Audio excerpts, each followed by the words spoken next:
मन में गलत विचार आते हैं, नहीं चाहते हो फिर भी आ जाते हैं। कभी गलत विचार, कभी गंदे विचार। परेशान हो गए हो तो आज इस परेशानी का अंत हो जाएगा। बस सोचो, ये मन तुम्हारा घर है। क्या तुम्हारे घर में तुम्हारी इजाजत के बिना कोई भी घुसा चला आता है? नहीं ना। और अगर कोई जबरदस्ती तुम्हारे घर में घुसने की कोशिश करे तो तुम क्या करोगे? तुम उसे हर कीमत पर अपने घर से बाहर निकाल दोगे। यही करोगे ना? या बैठकर सोचोगे कि अरे मेरे घर में कोई बिना मेरी इजाजत के घुस आया, अब मैं क्या करूं? सुनने में कितना अजीब लगता है, लेकिन तुम्हारे मन के साथ तो यही हो रहा है। कोई गलत आदत, गंदी आदत छोड़नी है, लेकिन जैसे ही अकेले होते हो ना, वो गंदे विचार, गलत विचार तुमको घेर लेते हैं। जिंदगी में थोड़ी सी भी परेशानी आती है तो तुम्हें टेंशन होने लगती है।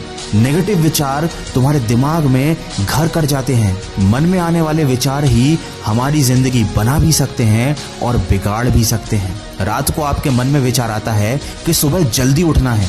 ये आपके मन की आवाज है, क्योंकि मन जानता है कि सुबह उठना आपके लिए अच्छा है, लेकिन सुबह यही मन आपसे कहता है कि थोड़ी देर और सो लिया जाए। अपने मन से पूछो कि जब सुबह सोना ही था तो रात में मेरे मन में ये विचार क्यों आया कि सुबह जल्दी उठना चाहिए? क्योंकि मन आपका दोस्त है, यह हमेशा आपको खुश देखना चाहता है। रात में जब आप सोने जाते हैं तो ये मन चाहता है कि आप सुबह जल्दी उठें और अपने दिन की अच्छी शुरुआत करें, ताकि आप खुश रहें। और सुबह यही मन चाहता है कि आपको किसी भी प्रकार की तकलीफ ना हो, आप आराम से सोते रहें। ये मन आपको परेशानियों से बचाना चाहता है। ये आपका दुश्मन नहीं, आपका मित्र है। ये मन आपको कभी भी कोई भी मुश्किल काम करने ही नहीं देगा। ये आपके मन में डर पैदा कर देगा ताकि आप उस मुश्किल काम से पीछे हट जाओ। लेकिन ये मन नादान है, ये जानता नहीं कि मुश्किलों से हटना और परेशानियों से भाग जाना जिंदगी नहीं है। ये मन नहीं जानता कि क्या सही है और क्या गलत, बस चाहता है कि आप खुश रहो। तो ये आपकी जिम्मेदारी है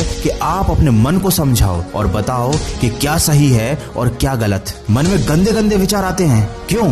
क्योंकि मन को लगता है कि आपको इनसे खुशी मिलती है। ये गंदे विचार आपको गलत रास्ते पर ले जाते हैं। मन में कभी कभी जिंदगी को खत्म करने का विचार आता है, क्यों?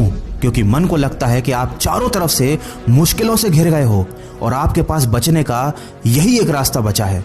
ये मन तुम्हारा दोस्त है जो हमेशा तुम्हारा भला चाहता है, लेकिन इसको सही गलत की अक्ल ही नहीं है। तो क्या आप ऐसे दोस्त की बात मानोगे या फिर आप उसे सही बात समझाओगे? मुझे मालूम है आपका जवाब क्या है। आप अपने इस मूर्ख दोस्त की बात को नहीं मानोगे और उसको समझाओगे। कोई दुश्मन आपकी बात कभी नहीं मानेगा, लेकिन आपका दोस्त आपकी हर बात मानेगा। ये मन आपका दोस्त है, बस छोटी सी गलती हो रही थी। इस मन को आपके हिसाब से चलना था, लेकिन अभी आप इस मन के हिसाब से चल रहे हो, इसलिए जीवन में गलतियां हो रही हैं। आशा करता हूं कि आप समझ गए होंगे कि मन को नियंत्रण में कैसे लाना है। ये बहुत ही आसान है। मन तो आपका मित्र है, आप इसे एक बार समझा कर तो देखिए, ये आपकी बात को मान जाएगा। दोस्तों, मन के विज्ञान को शायद ही कोई इतने सरल और आसान शब्दों में आपको समझा पाएगा। मैंने पूरी कोशिश करी है कि कम और आसान शब्दों में आपको मन की प्रकृति समझा सकूं। क्या मैं अपने इस प्रयास में सफल रहा हूं? ये बात मुझे कमेंट करके जरूर बताइएगा। और अगर वीडियो में कही गई बातों से आप सहमत हैं तो इसको ज्यादा से ज्यादा शेयर कीजिए। क्या पता आपके एक शेयर की वजह से किसी की जिंदगी बदल जाए। मैं मिलूंगा आपसे अगले वीडियो में जो आपके जीवन में सकारात्मक ऊर्जा को भर दे और आपको दिखाए एक सही दिशा। सुनते रहिए मन की आवाज।